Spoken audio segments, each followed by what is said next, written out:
got a 1967 Ford Mustang Fastback. And I remember when the Fastbacks came out, you know, it was such a radically different design. You know, everybody's like, oh, wow. I mean, you know, today, it looks really great today, but nobody thinks of it as, just think of what was out before this, even 10 years earlier before this car.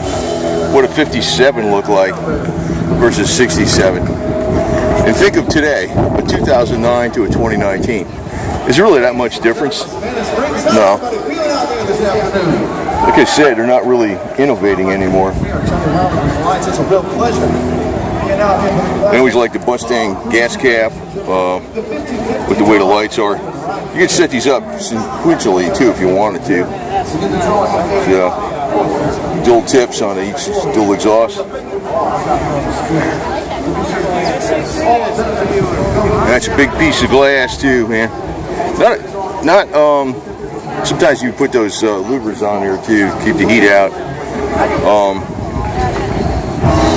Well, I remember up north, you know, in the winter time, you get the snow up there too. There's advantages and disadvantages of the glass. Nice styling though, but also more aerodynamic.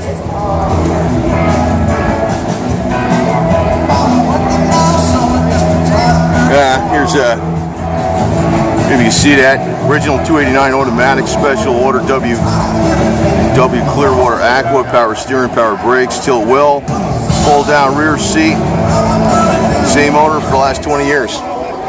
Yeah, you know, that was something like the fold down rear seat with I mean, this was light years ahead of the cars, even maybe 5, 6, 7 years before this. 10 years before this was unimaginable. And like again, you know, do you see much of a difference between a 1999 to a 2009 to a 2019 or whatever? No.